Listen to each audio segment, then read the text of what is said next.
the words of me telling you all the half sort of incomplete stories must have gone out. Urgent Tabje Rinpoche heard what I have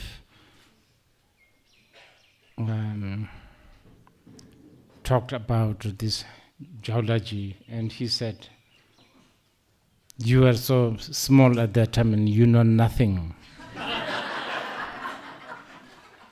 And he's, he was already in his teens, I think. And he said, he was asking around what I've said. And he said it was completely, like ununderstandable and not cohesive and not complete. So he's going to come and say it, the full picture. So he's going to come. Okay. Now, I'm sure some of you know, he's a little bit of a controversial figure. So you just have to sort of also swallow that a little bit. But for the beer people, kind of important, just because who he is and his father. Sort of beer and his father and Khyentse Rinpoche, and these people are like almost like synonymous. So before he comes, we will quickly do some of these things that people have requested.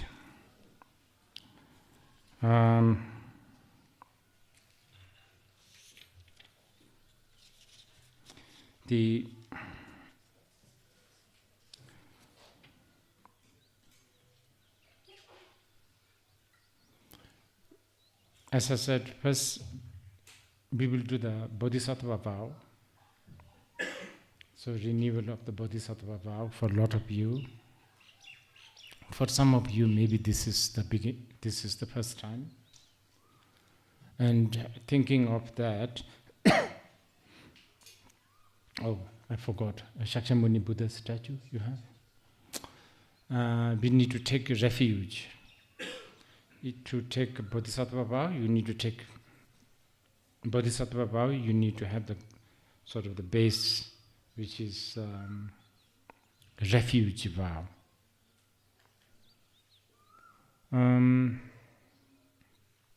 Again, I have a problem with the word vow.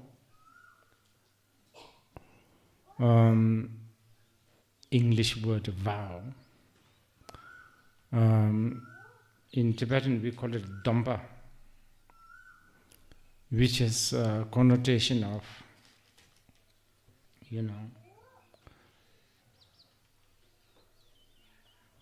it's something to do with the mindful,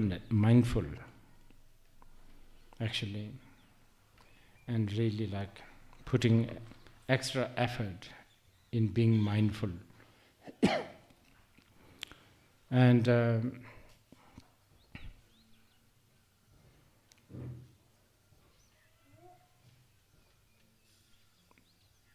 And to sort of do it more seriously, there's a tradition of doing it with some ritual. Because I guess a ritual is like indispensable for the human beings. No matter how much we sometimes make fun of rituals, we just have so many rituals. New rituals comes, replace the old rituals. So there is this ritual that we are going to do. But the rituals has to be backed by theory, tumtha, theory.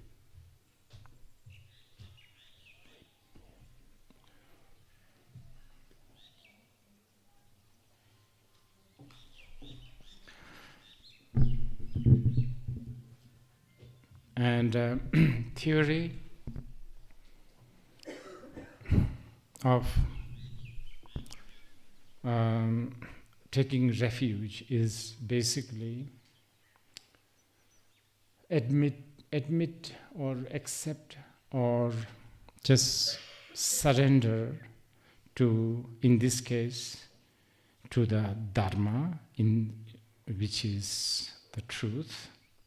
And even though when I say it like that, I take refuge to the Dharma, it sounds like something so, what do you call it,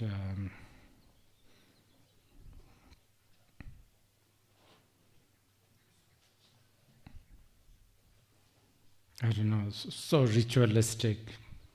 But it's actually very scientific. I always say this. Basically, you surrender to the fact that everything is anicca, changing, uncertain. Everything is a dukkha, meaning nothing is perfect, nothing gives 100% satisfaction, nothing is the ultimate truth. Nothing is end of history. It's very important. I don't know whether you are here, you are picking up my sarcasm here, but yeah. Everything we have, they are equally faulty. Not one is more faulty than the other. But, we tend to believe certain things have more flaw than the other. But anyway, these are really the quintessence of the refuge. And then accepting or surrendering to the fact that no matter how imperfect you are, this imperfection, this defilement is purifiable. It's something that can be discarded if you apply the method. In other words, these defilements, these kleshas, ignorance is not your true nature.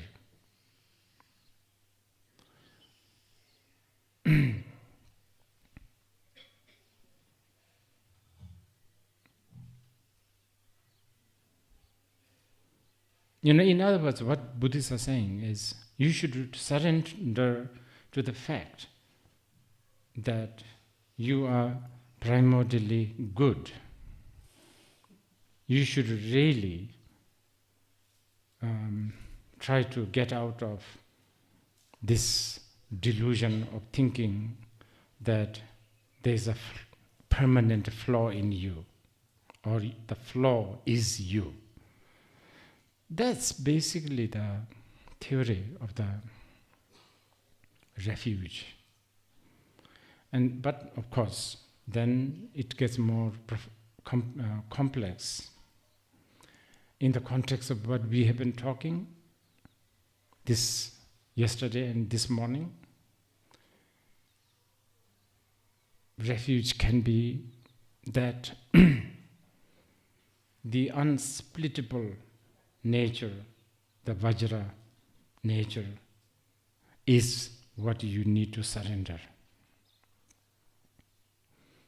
So that's the sort of the truth that we are surrendering. And as I said, the ritual always helps.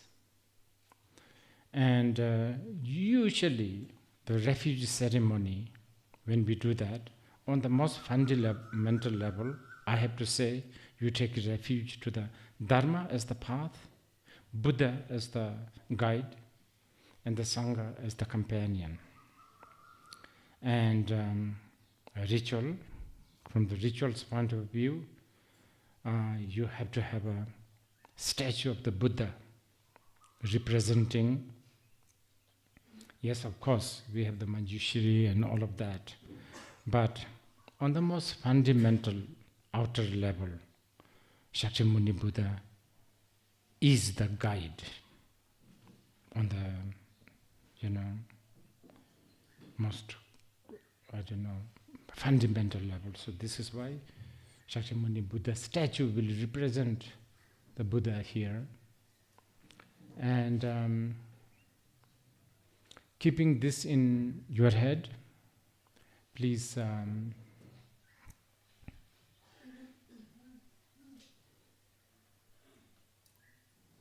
I don't think we will have space to do all these prostrations and all of that, but just think that you are doing prostrations and folding your palms together, Anjalika Mudra. Please repeat what I say. First, I will 2 times I will say it in Tibetan. Tsumba, Gonsosol, Da Ming, Dishijiwa, Tu, Tandizonte, Chisi, Chanchup, Ningbola, Chiji, Pardo, Kani, Namji, Cho, Sanjela, Chepsicho, Dachatang, Tarwa, Namji, Cho, Chula, Chepsicho, Cho, Namji, Cho, Dedunla, Chepsicho, Da, Chisi, Tsoi, Pardo, Chepsum, Zimbi, Genyendo, Zundusol. Okay. So, Dompa, or the vow, the idea of the vow, it has something to do with some sort of a pledge, isn't it? Pledge. So because of that, obviously you will be told that after taking the refuge, there are certain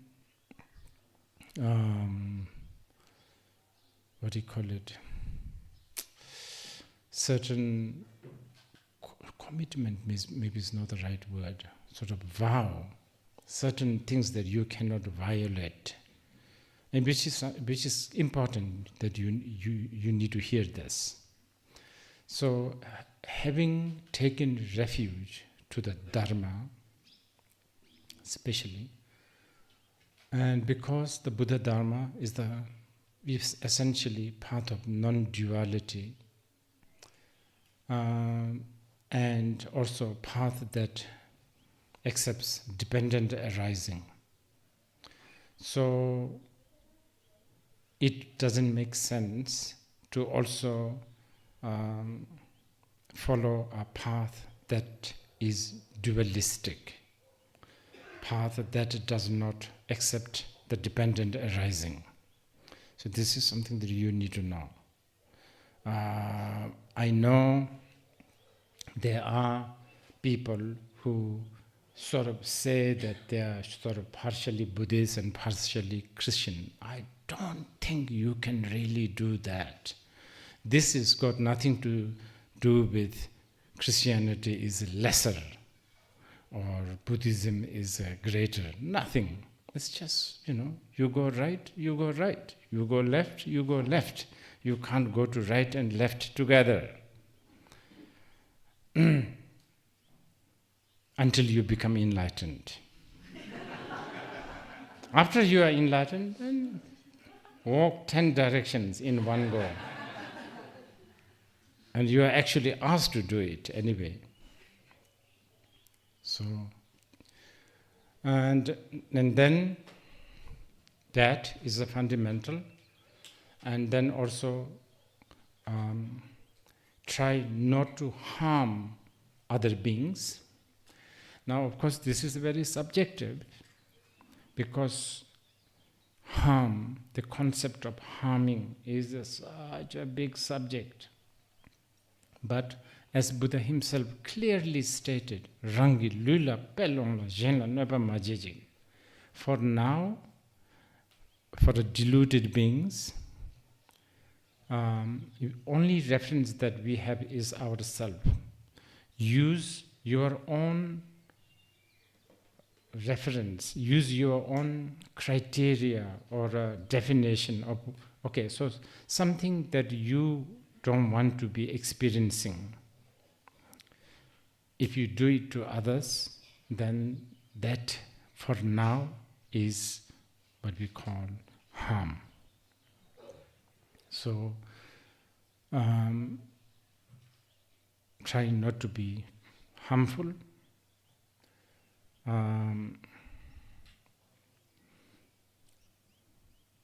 And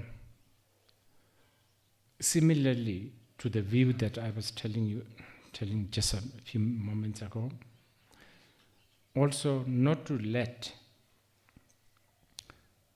a doctrine or a path that is fundamentally dualistic, fundamentally extreme, give you spiritual influence. Again, the same thing, because it doesn't make sense. So, keeping this in your head, again, one more time, please repeat this.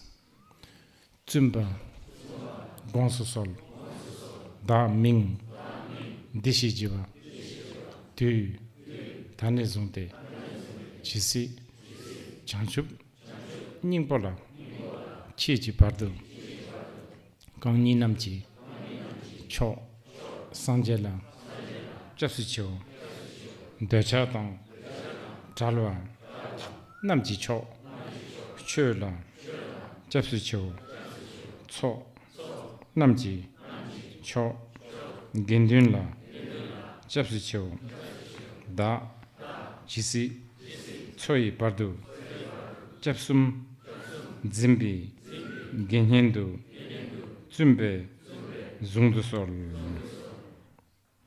Okay, so now we will do third time.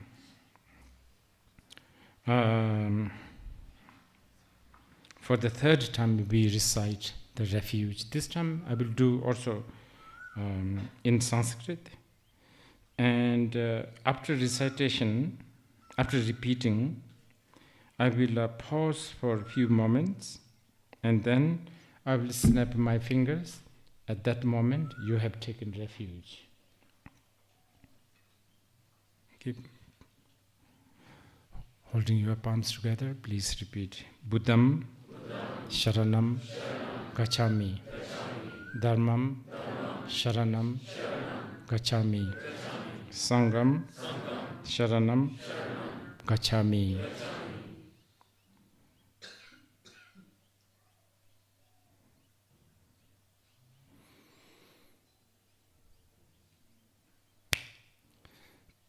Okay, now I will recite some auspicious verses to celebrate this.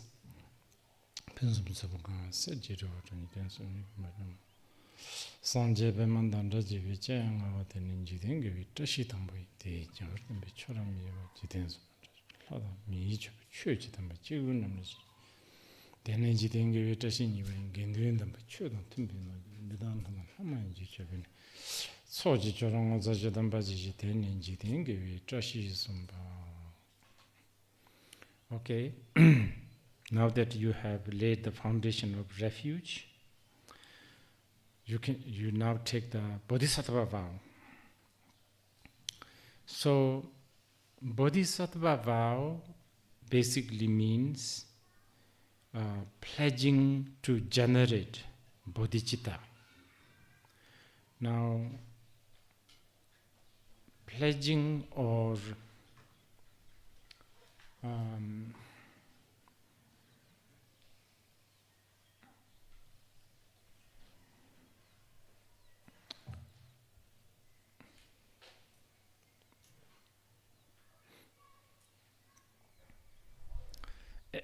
aspiring to do the bodhicitta,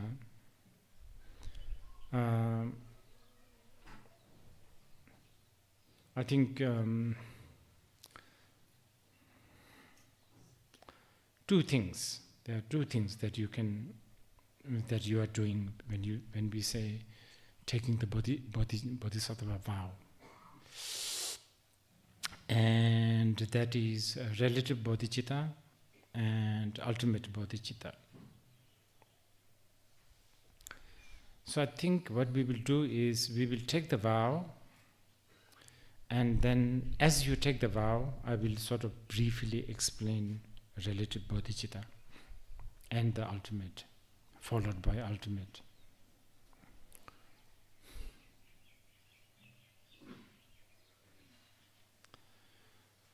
And I encourage you to take the bodhisattva vow, because this is one vow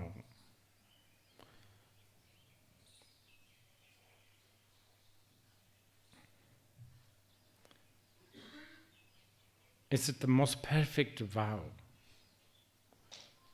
There is no better vow than the bodhisattva vow.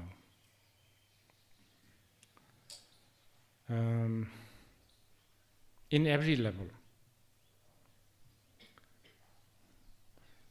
With a bodhicitta, you can turn almost all the non-virtuous thoughts and actions, not thoughts, actions, into something virtuous. With a bodhicitta. So, it's something that really, it's like as Shantadeva said, transformer, alchemy, chief among all the, technique of alchemy. Like Shantadeva said, even if you think maybe once a week or once a year, okay, I may be going to go astray. I will get distracted. I'll get lazy. I'll never do the sort of wholesome things. I'll think of things that are maybe not wholesome. But genuinely, whatever happens, somehow, one way or another, my actions, my thoughts, my very presence, my sight, my smell, my, sound, my name, a very big one, name, may it somehow lead to the liberation or the awakening of sentient beings. Even if you have that, then even while the bodhisattva is sleeping, every moment of a sleep, because of that sort of determination of aspiration or dedication, it becomes worthy. Of course, you can make it even better. You can say, well, I need to watch a certain episode in the Netflix, because if I don't, I'll get so, hysterical. And for missing that episode. And by me becoming hysterical, I will end up becoming very gloomy and grumpy, and I'll be thinking about that episode all the time. So yes, I'm going to watch this so that temporarily my desire will be fulfilled, and through that I'll probably will gain some calmness, and through that I will engage into sort of a dharma and a bodhisattva activity. Yes, like that. So it's the bodhicitta. It's just endless benefit. It's really the supreme alchemy. So I really strongly urge you to take the bodhisattva vow. Now,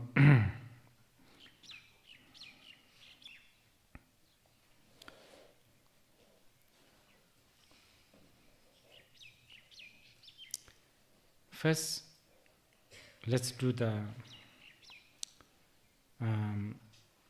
let's visualize or think all the Buddhas and Bodhisattvas that are in front of us.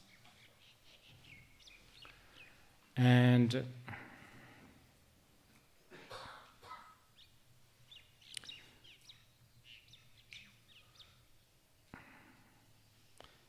in front of these Buddhas and Bodhisattvas, folding your palms together,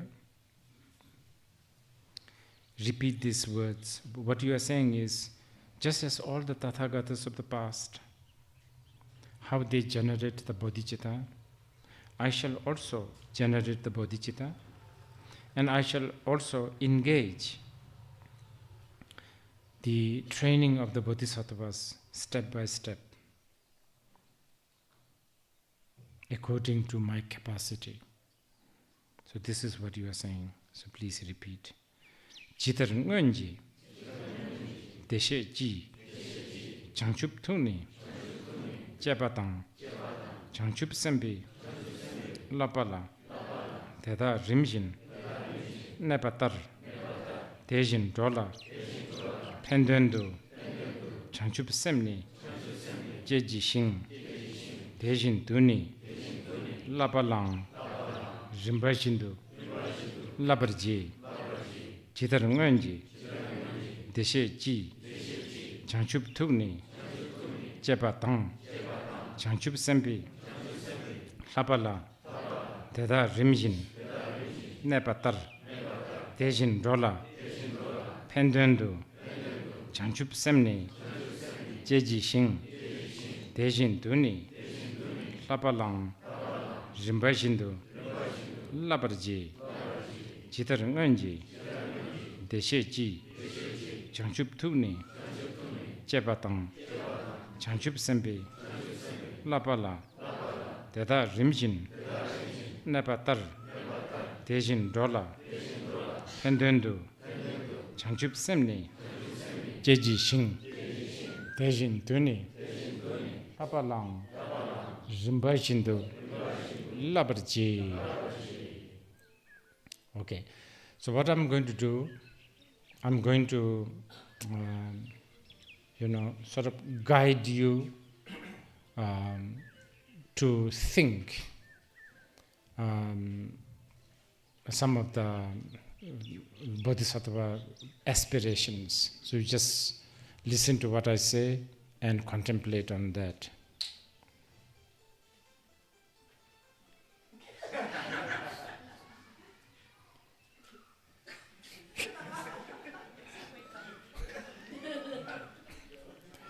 Okay, so think that today you have made your life fruitful by taking the Bodhisattva vow.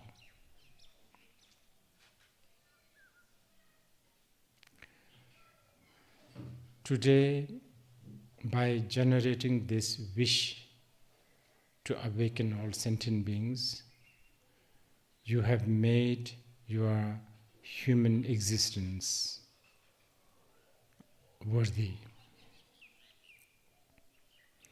Today, you have become the heir of the Tathagatas. Having now became heir of the Tathagatas, I shall engage with the family duties, which is to awaken sentient beings. like the blind,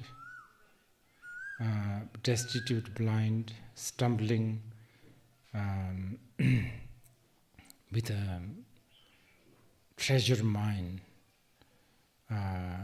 among the pile of garbage. Today, I, the blind,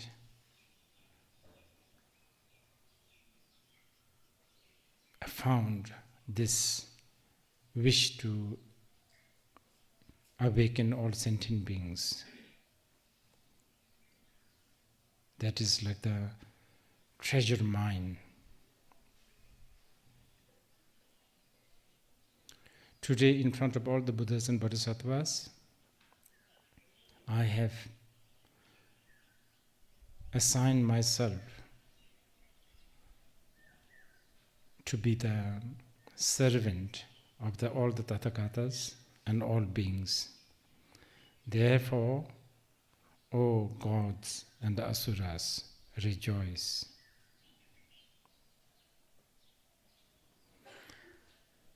Now, immediately, to briefly practice aspiration bodhicitta. Relative bodhicitta talks about aspiration and application bodhicitta. So, to sort of briefly practice the aspiration bodhicitta, contemplate on these aspirations. Think that aspire to be a guide for those who are lost. Aspire to be a boat when there are people, when there are beings who wish to go across. Aspire to be medicine when there are ailed beings.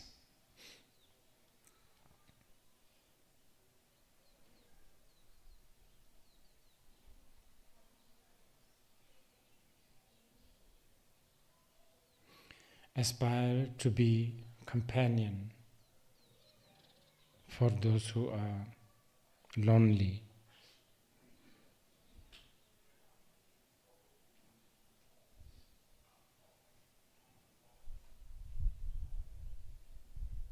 Aspire to be food for those who are hungry, drinks for those who are thirsty.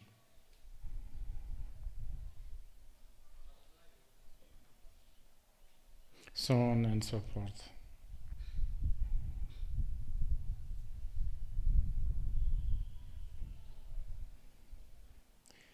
Now, as a gesture to practice the application bodhicitta of the relative bodhicitta, please repeat this. Repeat this. So, what I'm saying is, we are applying the aspiration. So please repeat.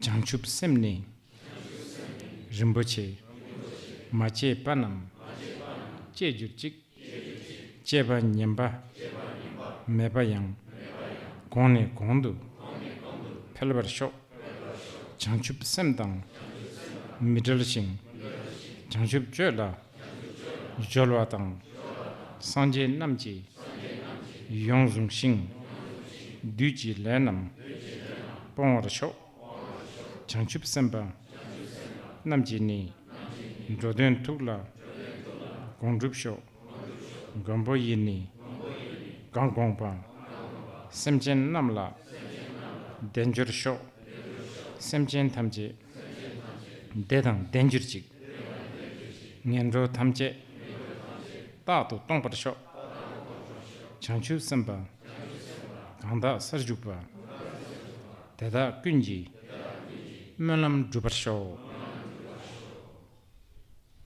Okay, now as a sort of a quick attempt to practice the ultimate bodhicitta, again follow some of my guided contemplation.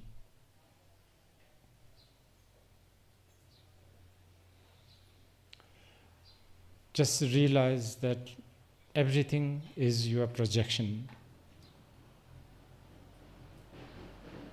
Things that you see, things that you hear,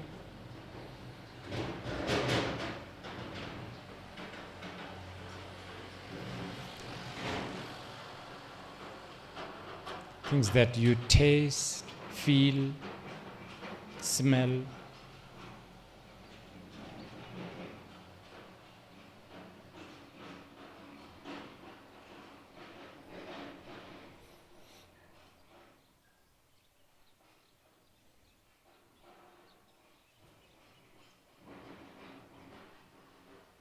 there's not a single thing that is not a projection.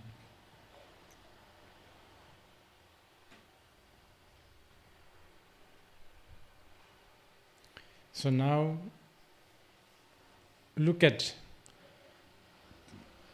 this mind that is doing the projecting.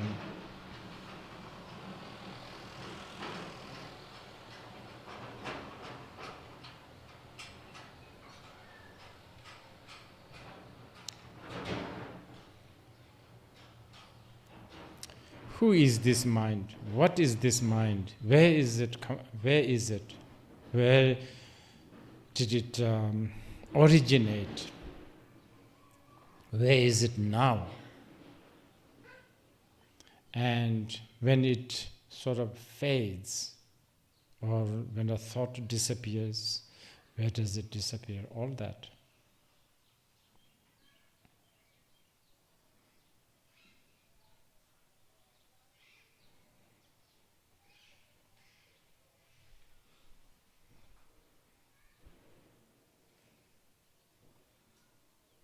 Okay, so this is just a very quick contemplation on the mind. Now, let's not just do the contemplation, let's try to dwell on samadhi, dhyan.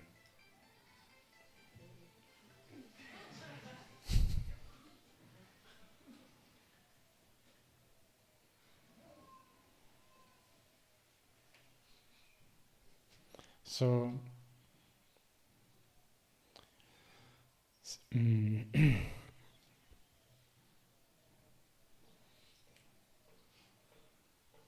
just notice whatever comes in your mind.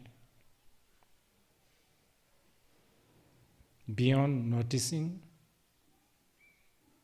don't alter, do not fabricate,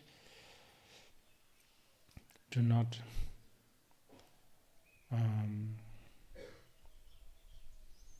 reject if you feel that you have hideous thoughts. Do not adopt or register or embrace if you have good thoughts. Even the most mundane thoughts or no thoughts, but not just thoughts, even the feeling such as dullness, murkiness, agitation, or like sense of being lost, or the opposite, vivid.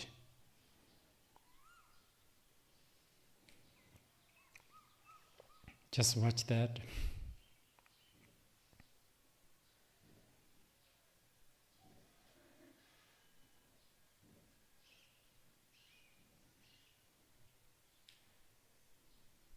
Keep on watching. Beyond watching, there's nothing you can do or you have to do or not do.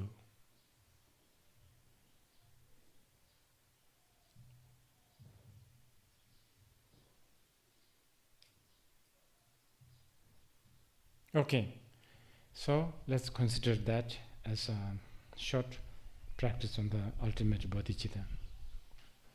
Is Ojinta Rinpoche here? Not yet? Okay, before he arrives, let's quickly give this lung, because I believe that this lung is also, this lung are requested by somebody called Sherab Gyaltsen for a long, long time. And only now I'm managing to do it.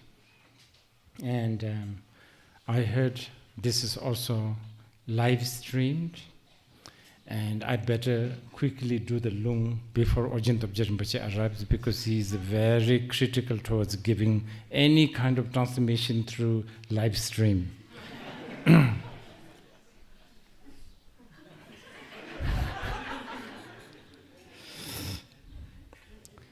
Okay, I don't know why he requested this, but there are two rituals that's related to fire and smoke. One is Rivo Sangche. Many of you have received many times. So, Rivo Sangche,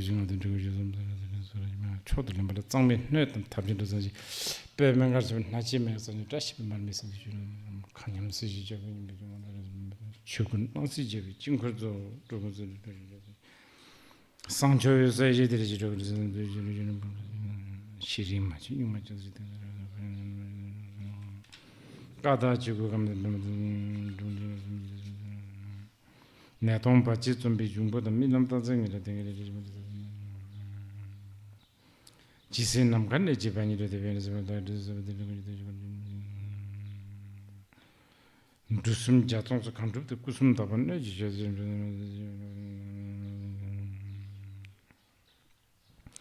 oh men pe ma dogo sanji bunje chöze lama de baje de be jam jibe kus jawa jebe ni ji damjen tudam kan ju de jumba kan de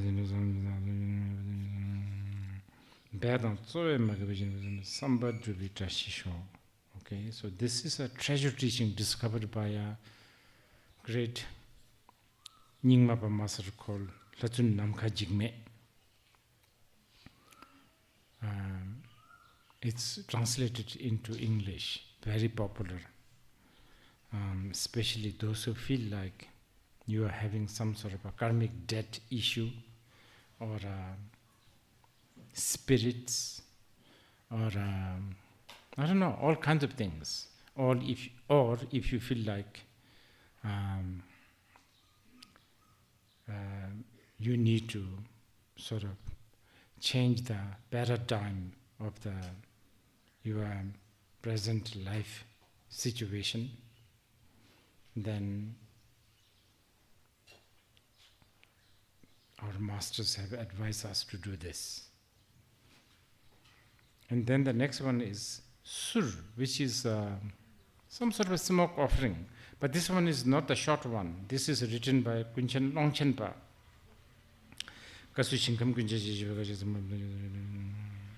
Soto Lasoba Mind Method Jampola Tabi Jinshi Shinshi Top Jungavilla Dilemma Yan, but teaching, but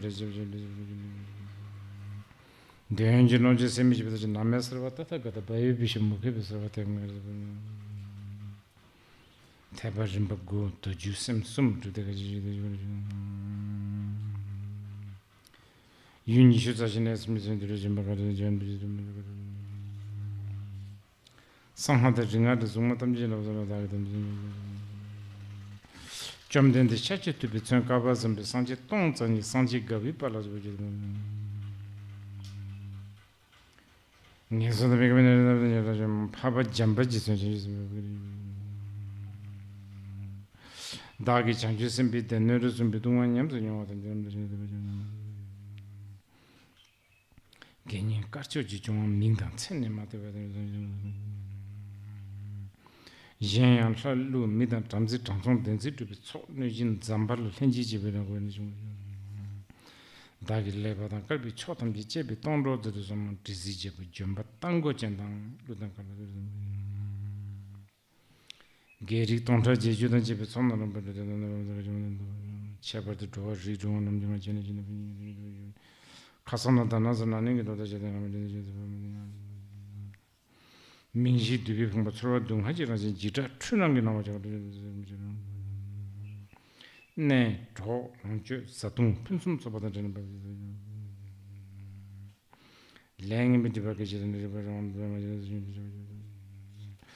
lencha bune je ga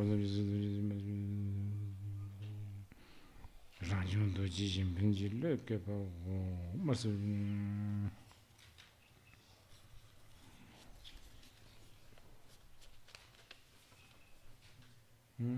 He's here? Okay, very good. It's finished. Yeah?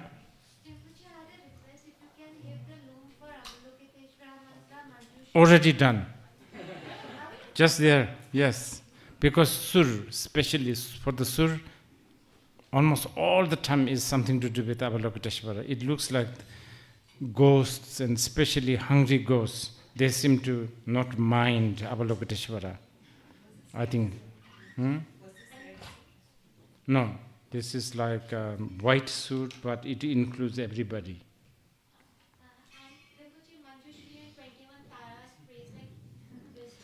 Okay, I will quickly do it.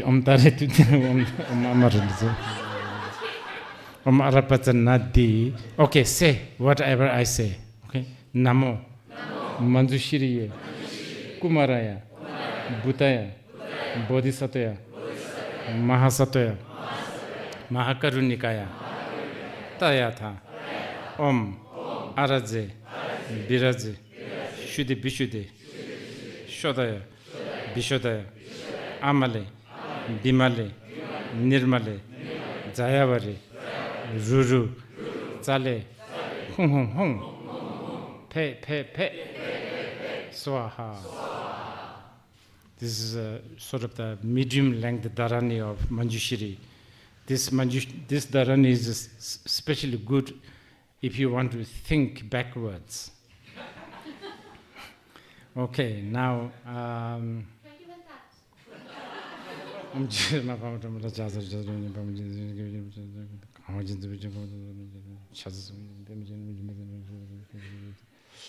Thai number Jamar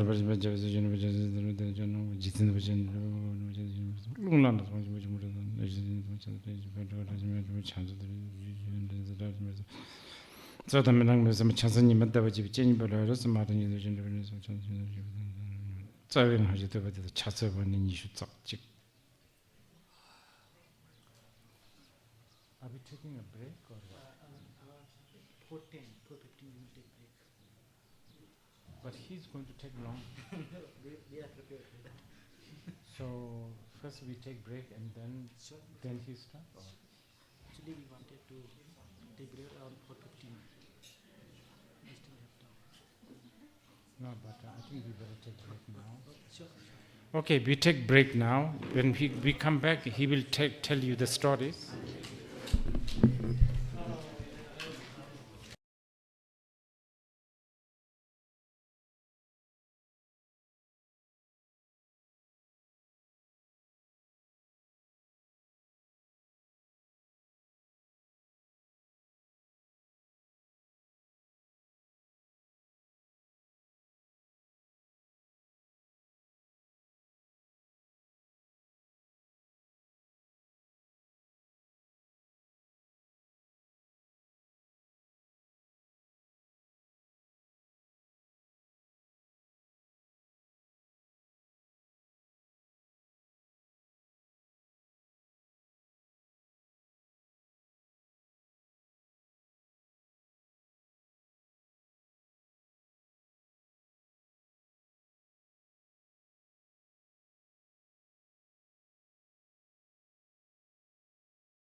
1 2 1 2.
So I've come here again today, quickly.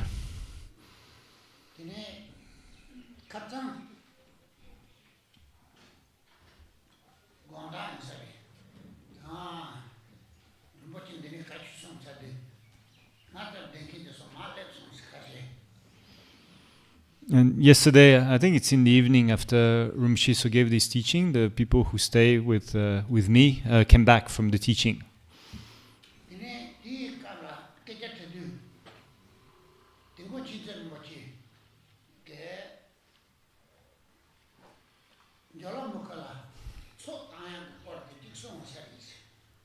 And so I asked them what Rinpoche talked about, and he said that it seems that he spoke about that time when Dzongsar Khyentse Rinpoche went to Jwalamukhi and offered talk there.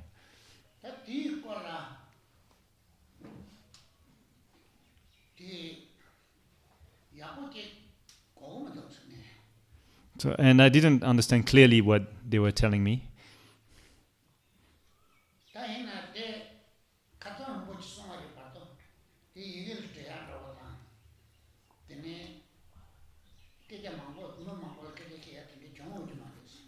And it was actually, it's only when Rinpoche spoke about it yesterday that it kind of came out, but it's not, I don't think it was ever written down, or not many people were, ever spoke about that.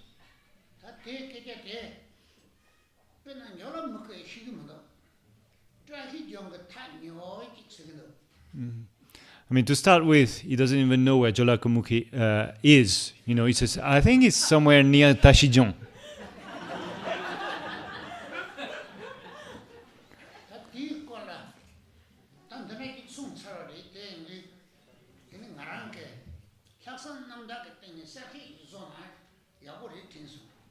So since he he spilled the beans and started to talk about it, then I thought that maybe it's good for me to come and then maybe clarify a few things.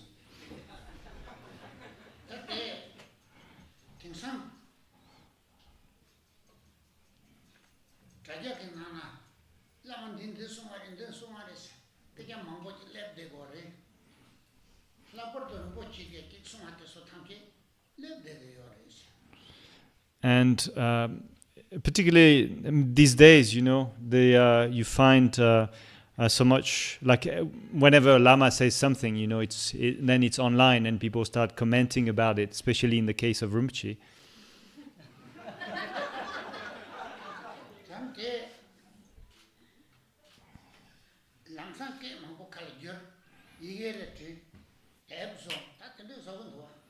And then as soon as something, someone Lama says something, then immediately the teaching is transcribed, or the talk is transcribed and translated, and they make a book about it, just immediately.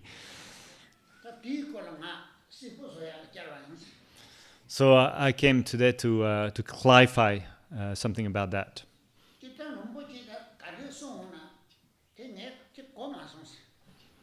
And actually, I haven't heard what Rinpoche said,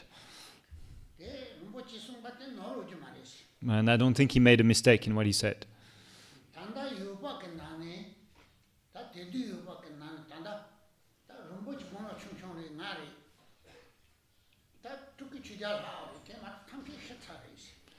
And of all the people who were there, then Rinpoche is, there's Rinpoche, there's me, and then there's Tuku Chogyal, and all the other are dead now.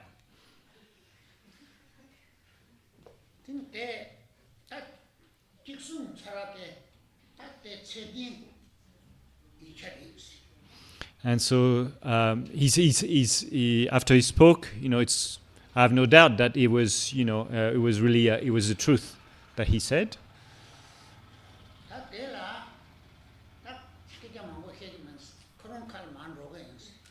And so I'm not going to talk too much about that, but just going to go into it.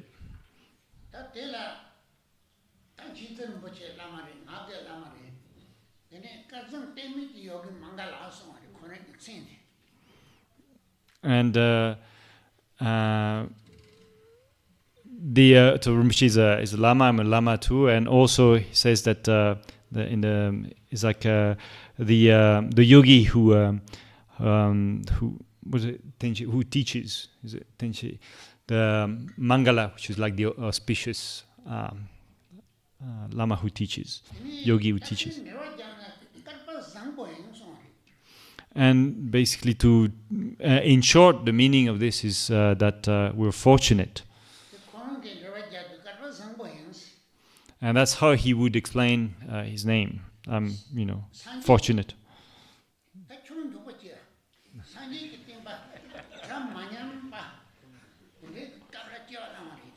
Because I'm born in a time when the teachings of the Buddha are still very much there, present, authentically.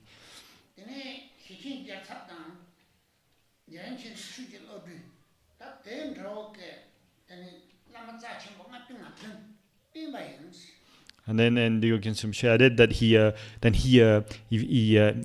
served or he followed 57 great teachers such as Shishin Gyaltsab and Jaman Khyentse Chokyi.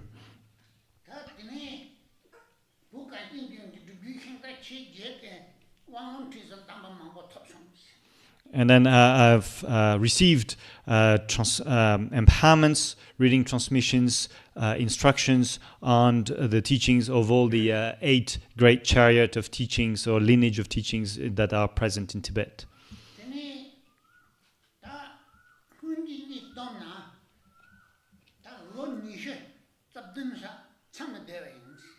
And if I add all the time that I spent in retreat, it adds up to 27 years.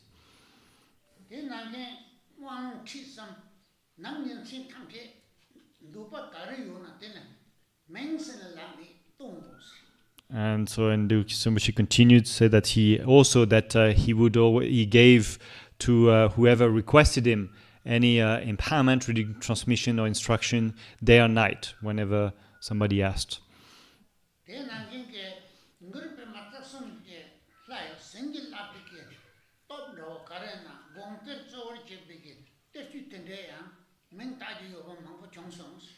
It says they also received the blessing of the lotus-born guru, and as well as the deities of the 3 roots that manifested in the form of mind thermas that I received many mind thermas in this way.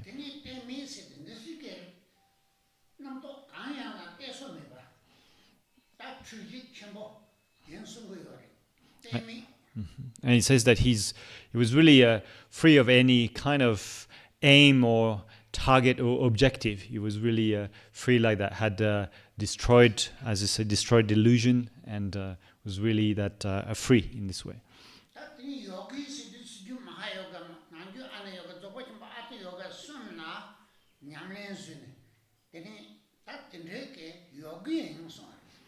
And so that's why in his name, so yogi refers to the fact that he's a practitioner of the Mahayoga, the Anu Yoga, and Ati Yoga.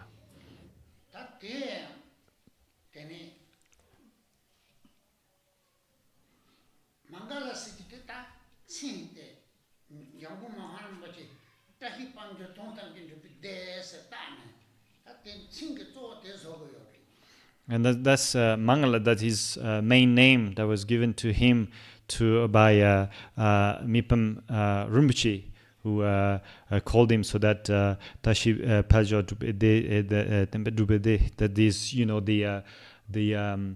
it says the wealth and glory of auspiciousness that accomplishes the vision of the teachings.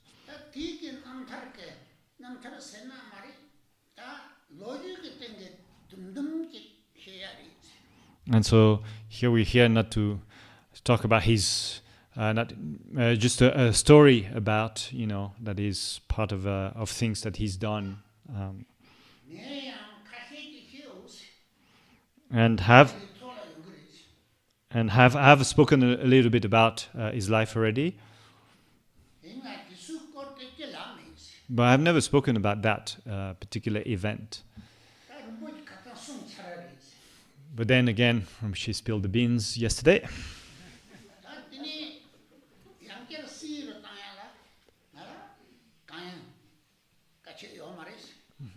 And so I don't have any problem in clarifying further what he said then.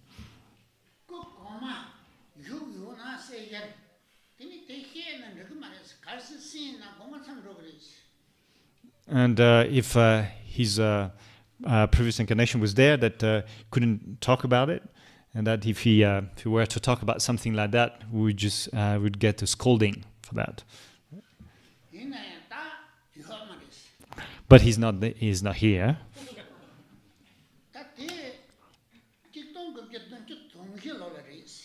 It was in 1974.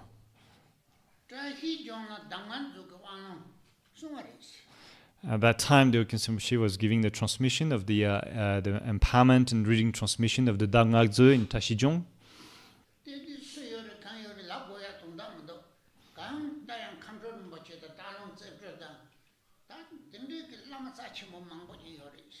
There's no point in going into the list of who was present at the time, but there were many great lamas, such as Khyentse Rinpoche, Tarlung Setro.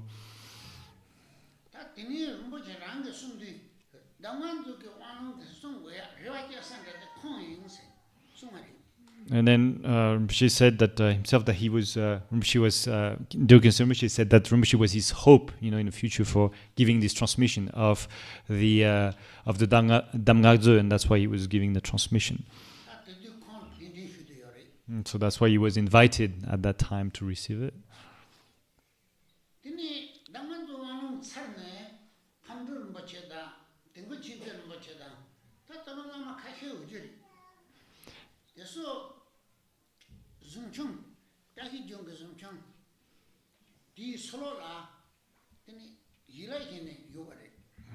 And then once the transmissions of the Damngakzo were completed, then Khyentse Rinpoche was sitting outside eating with a few other lamas, such as Khyentse Rinpoche and so on.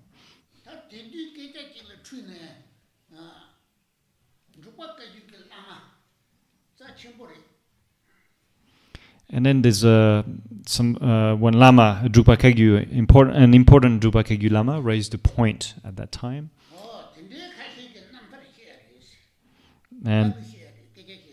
And they were discussing, like the lamas were talking of a lunch. And Gotsampa Gumpa Dorje was a very important Kagyupa lama.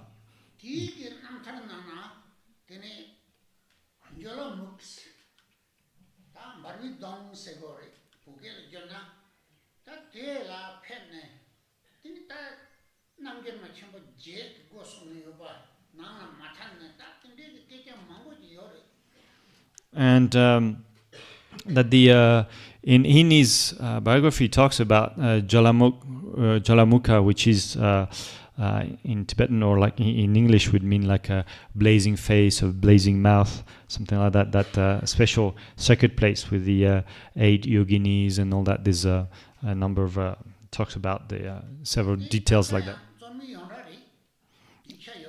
And that there's texts that still today that prove the authenticity of that sacred place. And Jamgon Khyentse Chukilodro before went on pilgrimage.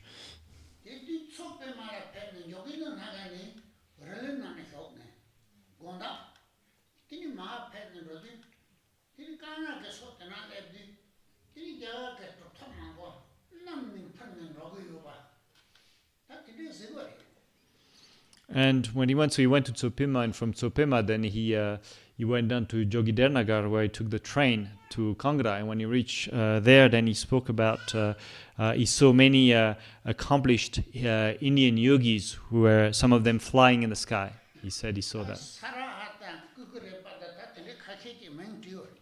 And he wrote down, the name of some of them, such as Saraha, Kukuripa, and those great Mahasiddhas.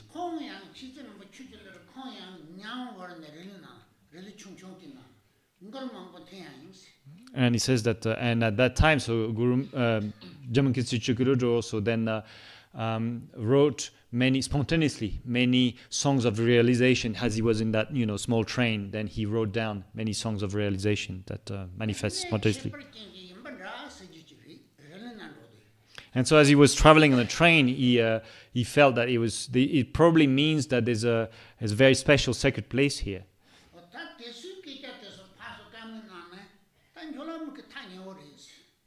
And so they were talking about that. So the lamas, outside, and then they came to the point that, well, this Jwalamukhi is probably very near from where we are, from Tashijong.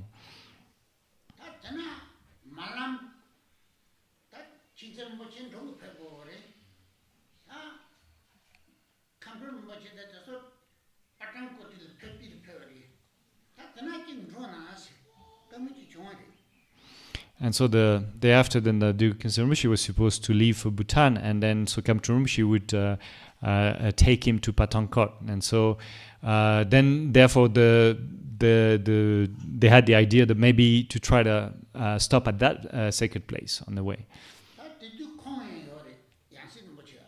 And then at that time, Khyentse Rinpoche was there.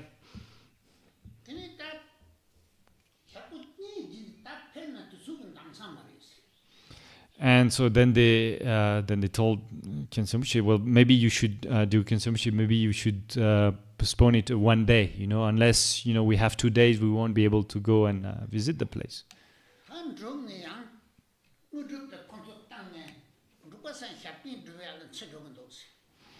And that there was those from Bhutan, so Ngondrup and the others who were his attendant, who had to go back.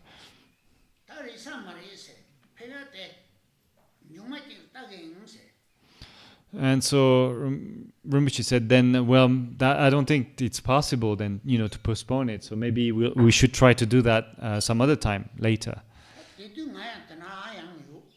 I was there then also. And so that Rinpoche decided not to go.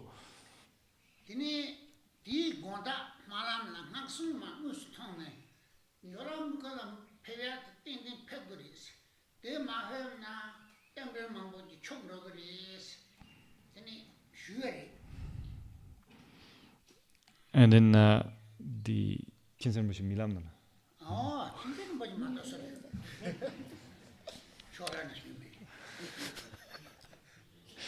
So and then so that night, Khyentse Rinpoche dreamt of the protectress of mantra that appeared to him, and then told him that he should very much go to Jwalamukhi. That if he doesn't go, then that would imbalance the interdependence, so that would basically create a number of problems if he doesn't go. So he should very much go there. So the next morning, they decided to go. And in those days, we didn't have much money.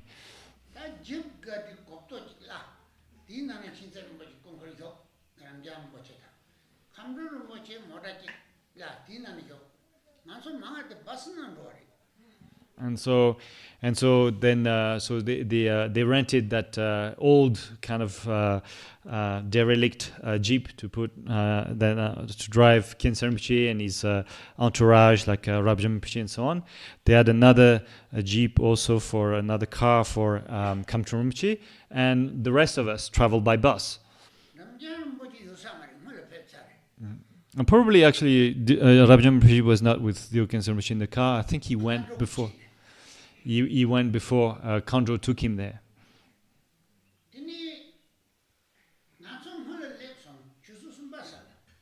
And so we arrived before, around 3 o'clock.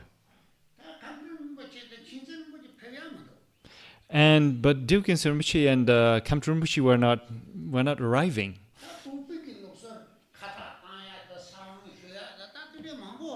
And then in the Tibetan tradition, then there's all those things like offering katas and offering song and all those things. And that's what slowed them down greatly. They were unable to. It took them so long to leave Tashijong because of that.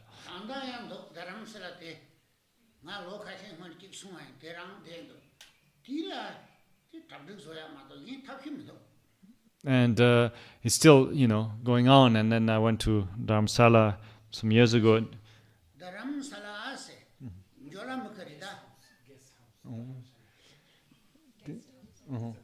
So Dharamsala personal.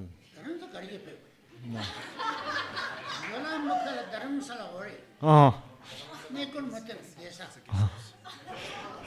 Yeah, so there was the guest house for the pilgrim Dharamsala in Jwalamukhi. And but it was we couldn't stay there because it was, or Rinpoche couldn't have stayed there because it was so hot in there inside. And so at night, so we slept on the roof.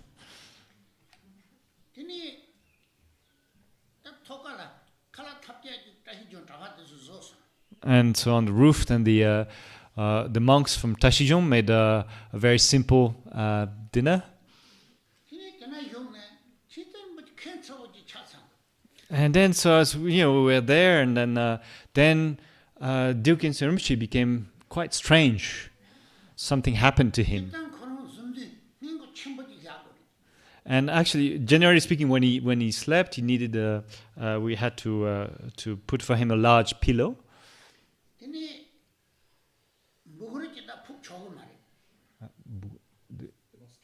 Mosquito net. So we're not allowed to put a mosquito net on him. He didn't. And whatever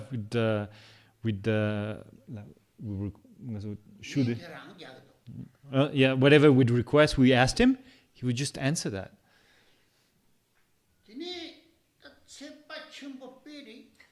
It was so hot, so hot.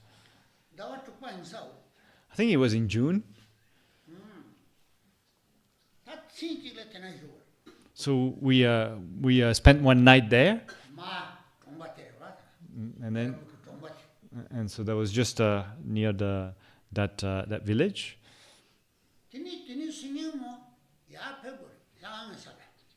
And the next morning we had to go to the temple.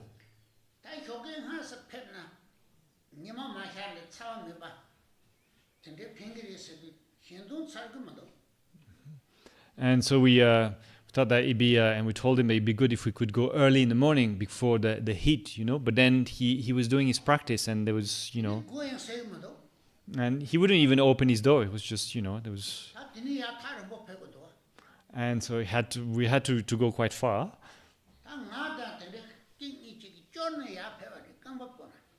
And so me and a couple of others, then we carried him up. We helped him to walk up. And on the path, then the Indians would throw some water. Otherwise, it was just the ground was too hot.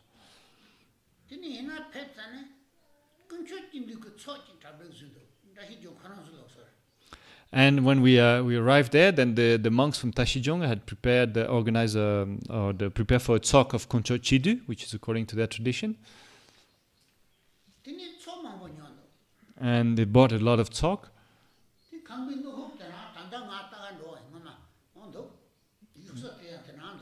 And then I went back later, and so there's still the place where where Rinpoche sat there.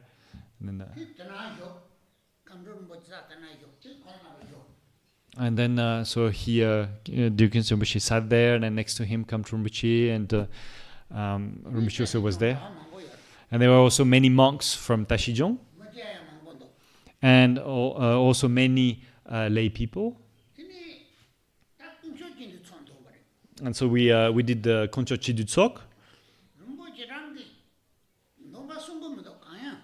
But Rinpoche himself, Khyentse Rinpoche, was not himself reciting the practice. He didn't.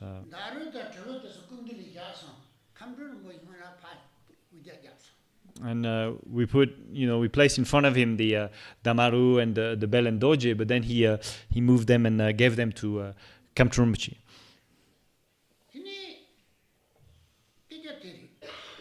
So that's the story.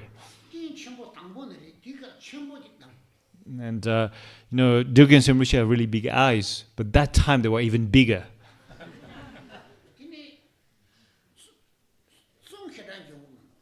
And he wouldn't speak, or the words were not really coming out. Sometimes he would just laugh.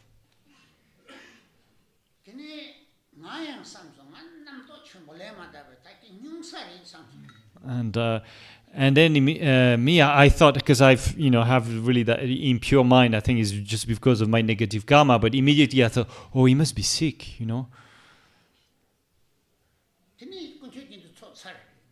Then we finished the practice of the talk of the Koncho Chidu.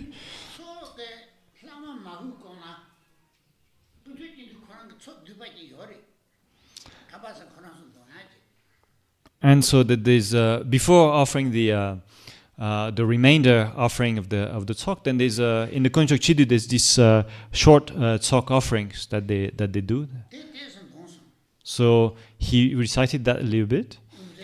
Oh, the Umze, the chant leader, recited that.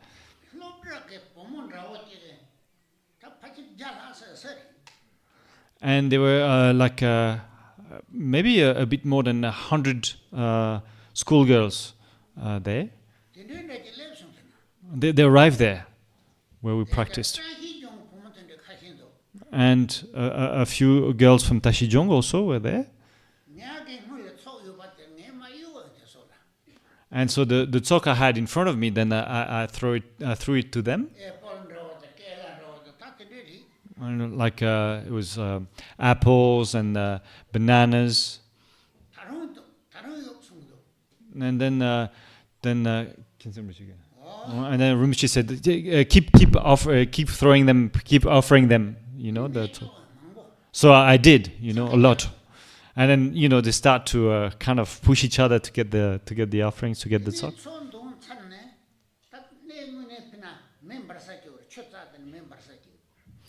And then once we finished the practice, the talk, then there was at the actual sacred place. There's a fire. There's a water and the fire. And so the water was going down, and the fire was really blazing. And so you need to see them. You need to walk down a few steps. And so then we invited Rinpoche to go there.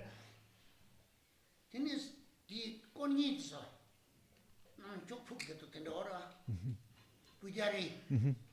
And then there was the Indian pujaris were there. And so that they were putting offerings in the fire.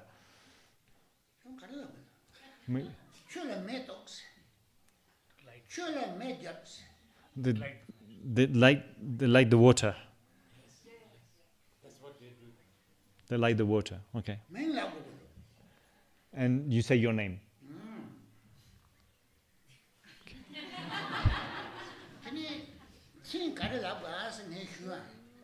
And so I asked Khyentse Rinpoche, what name should I say? Because he has many names, right? And then so he said, he told me to say Tashipaljor. So then I offered 100 rupees. And so they said Tashipaljor, recited a lot of things, and then put the fire in the water.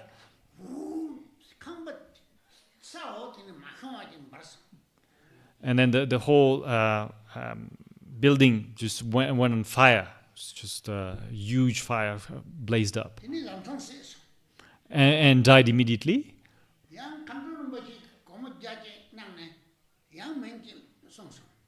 And then Khyentse Rinpoche offered 100 rupees and also gave Khyentse Rinpoche Mingchen.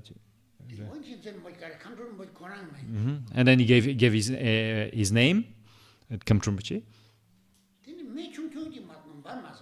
It was just a little fire then.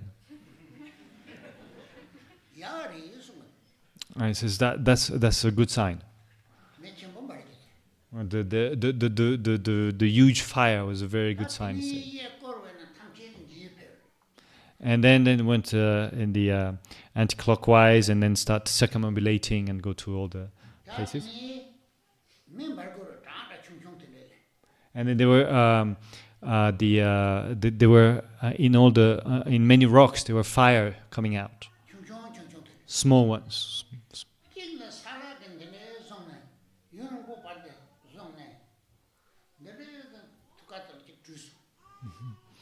And then on one, then he put his hand, he extended his hand like that for quite a while, and then brought it back to his heart. And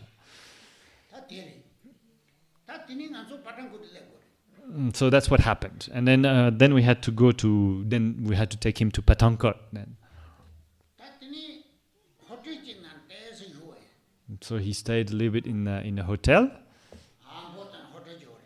There's a hotel there near the station, and Rinpoche was there too. And then he was asking all sorts of questions.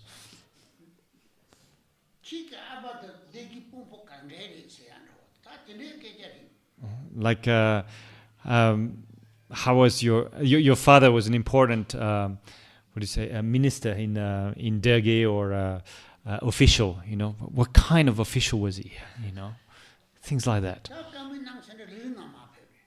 And then after when they finished their conversation, then we took him to the railway station.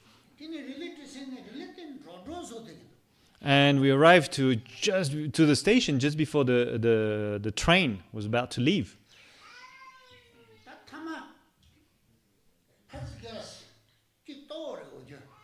And we took a first class ticket for him. But then we got it wrong because they were one at the one end and the other one at the other end.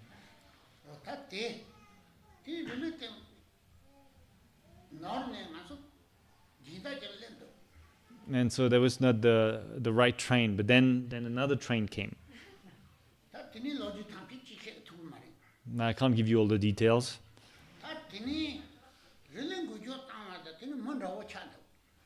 And as the train started, then it started, you know, with the movement of the train, then he became again like a normal person. You know, started to talk again.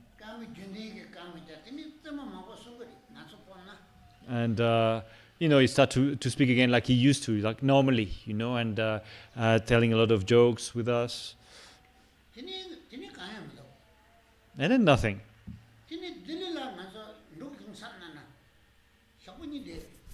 And then we went and stayed with him 2 days at the Bhutanese embassy in Delhi. And then so we just stayed there, relaxed.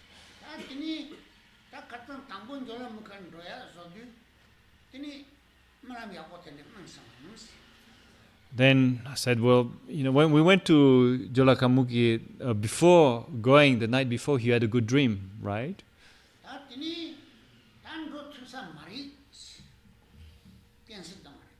And cancelled your initial decision of not going.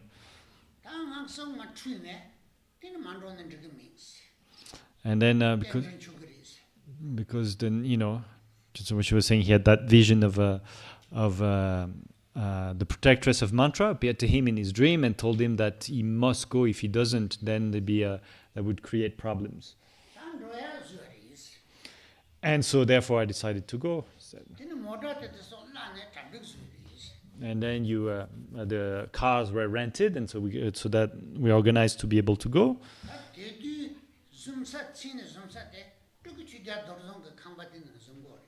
And at night he slept at Tuku Chogya Dozong at night. Tuku Chogya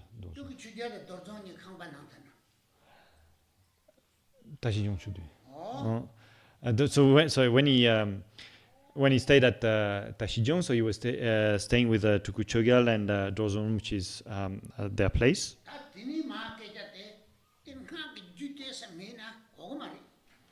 And then when what's coming, unless you have some understanding of the tantras, I don't think you'll understand much.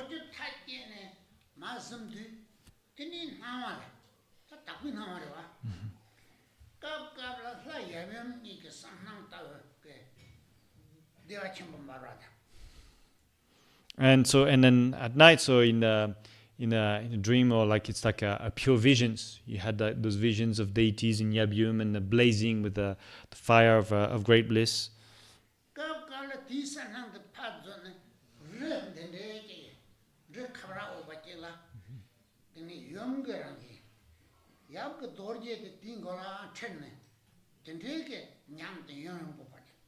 And then you also had like some when that appearance would dissolve, then would appear like a mountain formed in a V that was basically the manifestation of the female consort, and then the Vajra of the male consort would then manifest in the V, and then he would have that experience for quite a long time.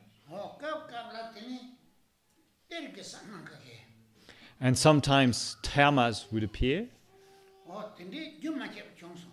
He said that it was happening continuously.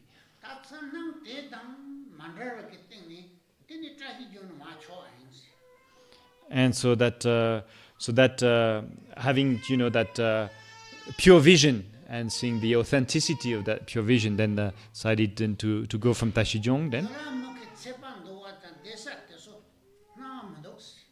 And that so to go to Jwalamukhi, but he didn't have any sort of perception, a feeling of the heat in Jwalamukhi, or like the place they stay were like uncomfortable or anything like that. He said he didn't have any such perception.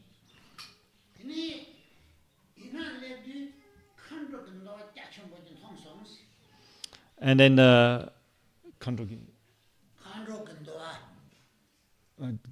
he said then when he got there, then he saw an immense gathering of dakinis.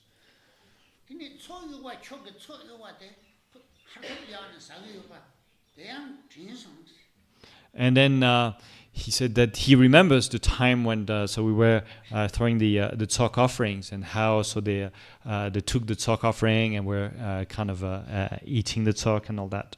Remember that.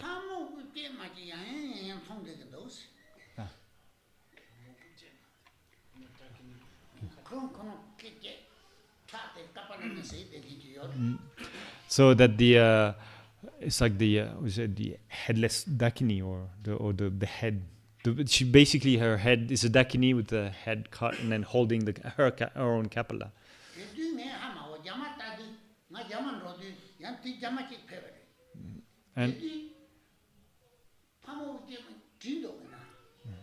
And I didn't notice then when I went, but when I went back, then I saw that there were actually 2 drawings of that particular dakini at the place.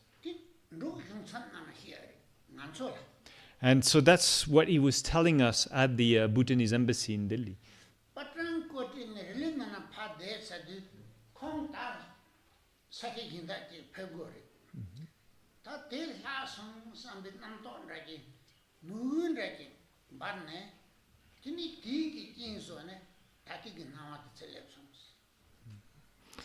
And that he so when they got on the train, so in Patankot, so that Rinpoche had to go somewhere else at that time, and so that Dukhyentse Rinpoche so had that feeling of because he had to part from Rinpoche, that feeling of loss, and then strong devotion arose in his mind, and because of that, then the appearances of this world, the normal appearances, then manifested again, he said.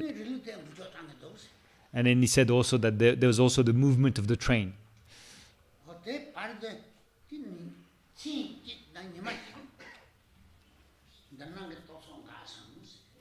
And he said that, but then for one night and one day, then all the normal appearance of this world, that the usual appearances had stopped for him.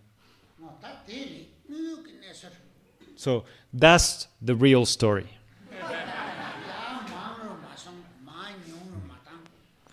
And I haven't added anything, nor deleted anything.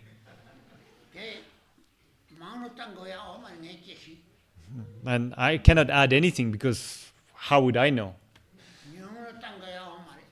And And what would be the point of, kind of deleting or, hiding certain facts? So I was there then.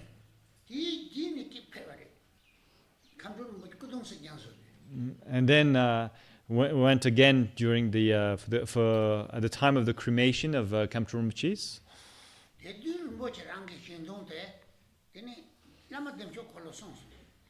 And so we went with Rinpoche at that time, and the practice that he did there, the Rinpoche, was the Chakra Samvara, the rediscovered Tama of Jwalamukhi Sewampo, Yangtesh.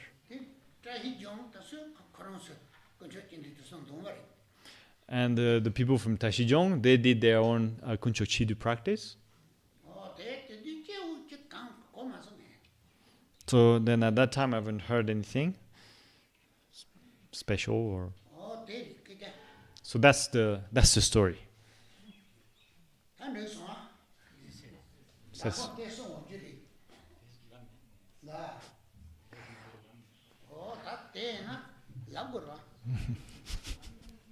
So that's the story, and then he said that probably Khyentse Rinpoche said that yesterday already, but she said that he didn't say all that. Well, then Rinpoche said that's the fact.